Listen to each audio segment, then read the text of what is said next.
আজকে তৈরি করেছি চায়ের কাপে পুডিং। অনেকেই আছেন বড় পুডিং তৈরি করতে গিয়ে অনেকটা মিশ্রণ নষ্ট করে ফেলেন। তাই আজকে খুব ছোট করে পুডিং তৈরি করে দেখাবো।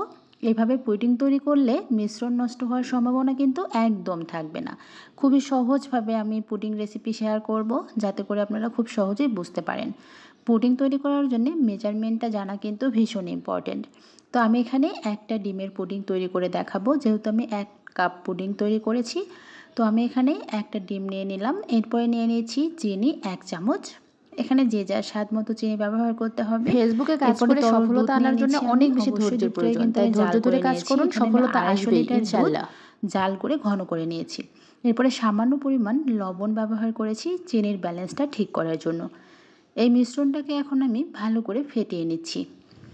একটা হ্যান্ড উইক্সের সাহায্যে আমি ভালো করে মিশ্রণটাকে ফেটিয়ে নিয়েছি। এখানে আমি ব্যবহার করছি 1 চিমটি পরিমাণ সাদা এলাচের গুঁড়া।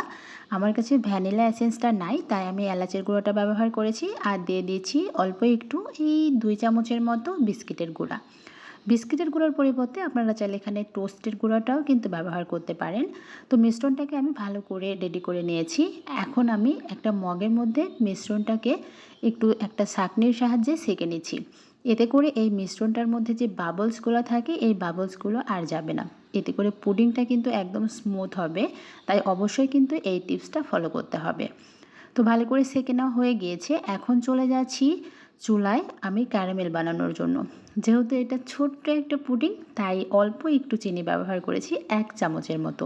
এখন মিডিয়াম হিটে জাল করতে করতে কিন্তু কালারটা খুব সুন্দর চলে আসবে। আমি কিন্তু কোনো প্রকার পানি ব্যবহার করি না ক্যারামেল বানানোর জন্য। এরপরে একটা চায়ের কাপ নিয়ে নিয়েছি এবং গরম অবস্থাতেই ক্যারামেলটা সেট করে নিয়েছি।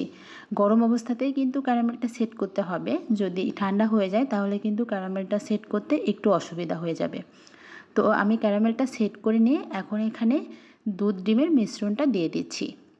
দুধ আর ডিমের মিশ্রণটা কিন্তু আমার একদম রেডি হয়ে গিয়েছে। এখন এখানে আমি একটা পিরিচ দিয়ে ঢেকে দিয়েছি, যাতে করে যখন আমি এটা স্টিম করব তখন এই বাতাসটা বের না হয়।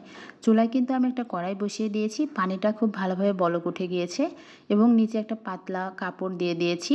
চায়ের কাপে 4 ভাগের 1 ভাগ আমি নিচে ডুবিয়ে দিয়েছি।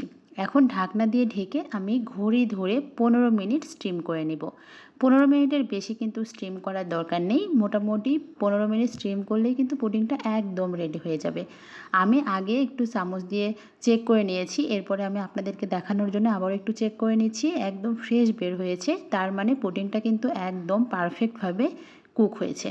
এখন আমি নর্মাল ফ্রিজে 1 ঘন্টার মতো রেখে দিয়েছিলাম। এখন মোল্ড আউট করে নিচ্ছি। পুডিংটা কিন্তু একদম পারফেক্টভাবে রেডি হয়ে গিয়েছে। নিশ্চয়ই দেখে এখানে আপনারা বুঝতেই পারছেন যে পুডিংটা কতটা পারফেক্টভাবে রেডি হয়ে গিয়েছে। আমার বাচ্চা কিন্তু পুডিং খেতে ভীষণ পছন্দ করে, তো আমি মাঝে মাঝে এরকম ছোট ছোট পুডিং বানিয়ে ওকে দিই। ও ভীষণ পছন্দ করে। তো আপনারা একবার এরকম বানাবেন, দেখবেন যে মানে কোনোভাবেই নিরাশ হওয়ার সম্ভাবনা নেই। তো সবাই ভালো থাকবেন, ইনশাআল্লাহ দেখা হবে নেক্সট কোনো ভিডিওতে। আল্লাহ হাফেজ, আসসালামু আলাইকুম।